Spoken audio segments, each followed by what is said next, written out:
Greetings Whovians, we're back for another Easter egg roundup for Doctor Who Redacted, the latest podcast story from BBC Sounds. Does it live up to your expectations, and do the Easter eggs mean more for you?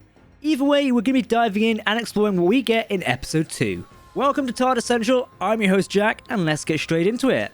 But before we do, if you do want to keep up to date on all the latest Doctor Who news, lore and more, then make sure to hit that subscribe button so never miss a video from the team here at Tardis Central. You can follow us on social media for daily updates on the Doctor Who universe. As always, please listen to your thoughts in the comment section below, because if you're talking about Doctor Who, then we want to hear about it. As for BBC Sounds produced radio play podcast, Doctor Who Redacted continues on, the podcast series continues to be filled with some lovely references to other episodes of Doctor Who, and the wider Who universe. Today we'll be kicking off a look at what is hidden away in the second episode called HYSTERIA.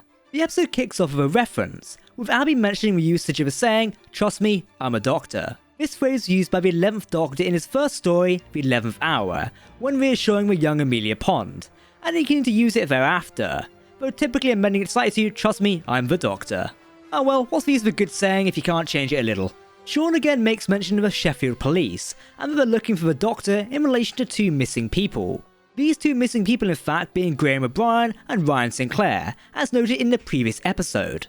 But it's not just Graham and Ryan in trouble, evidently, as Shauna's conversation with Abby is interrupted by police outside, specifically over the next block of flats, speaking of the Khan family, yes, Yaz's family. As well as establishing that Shauna lives right next to them, it is also implied that Yaz's parents, Najir and Hakim, previously both seen in Arcanids in the UK, Demons of Punjab, and Spyfall, are also worried about her. And this episode, as the trio discusses their topics on the Blue Box podcast, yet another past escapade of the Doctor is mentioned. At one point, Abby changes topic over to talking about an incident where literally hundreds of witnesses reported seeing London's Royal Hope Hospital vanish.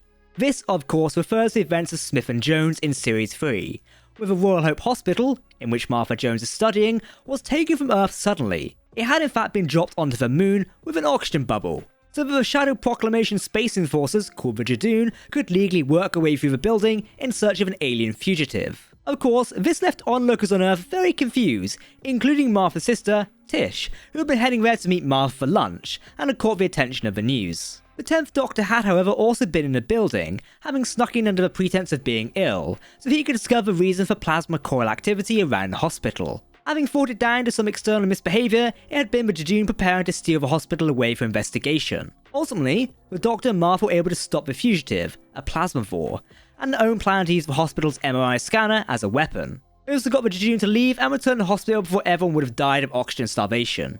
In the aftermath, however, the episode had shown that the incident was largely written off as an incident of mass hysteria, with even a tie-in mice recent account for Martha frustratingly pushing back at the widely believed version of events.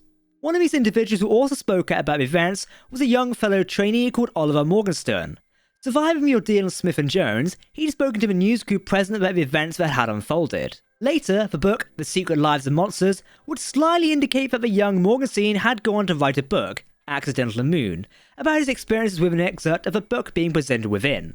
By the time of Doctor Who Redacted, however, things seem to have gotten even more complicated, as Abby comments that even though the news had shown the gap where the hospital had been missing from had disappeared completely, and her later conversation with Morgenstern, now a fully qualified doctor, had now written off his experiences as part of mass hysteria. He was now working on a book about instances of mass hysteria throughout history. We need to wait and see if the series will show him changing his mind back again. Mention is also again made of Penny Carter, who appeared in the previous episode SOS, and originally debuted in Partners in Crime. Rani Chandra returns too, and to safely communicate with Cleo with interference of danger. She utilises technology, but assist was provided by Mr. Smith. Mr. Smith in fact was a crystalline that was residing in Sarah Jane Smith's attic, having been fused into a supercomputer to help Sarah Jane with her work defending the Earth. Seems even after Sarah Jane's passing, Mr. Smith is continuing to help Rani and many around her. She also makes mention of some other old friends who've been taken by the Redaction Force, saying everyone else has just been erased. Luke, Clyde, Martha, Joe, they're all gone. This of course refers to her fellow classmates and assistants to Sarah Jane, Luke Smith and Clyde Langer, both of whom appeared in the Sarah Jane Adventures, as well as Martha Jones again, and Joe Grant, another previous companion of the Doctor. Joe had first started working with the Third Doctor after she joined UNIT, soon getting caught up in the arrival of the Master on Earth. In her story, Terror on the Autons, she proved herself very capable of helping the Doctor. Continuing to work with him, she would ultimately leave the Doctor in the Great Death, after deciding that the environmental well-being and the future of Earth was more important than her space-time travels. Additionally, she had also fallen in love with her professor, Cliff Jones, and agreed to marry him at the conclusion of the story. Both Joe and Cliff, along with eventual children, would dedicate themselves to a life of hard work, environmental and political change. Though Joe would later return a metropolis crystal she'd been gifted via post, she would not see the Doctor again for some time. In fact, not until she'd also meet Ronnie in Death of the Doctor, an episode of the Sarah Jane Adventures that unites Sarah Jane, Joe Grant and the 11th Doctor together. But that's a long story for another time. So there we have it, another cracking episode packed with a lot of references.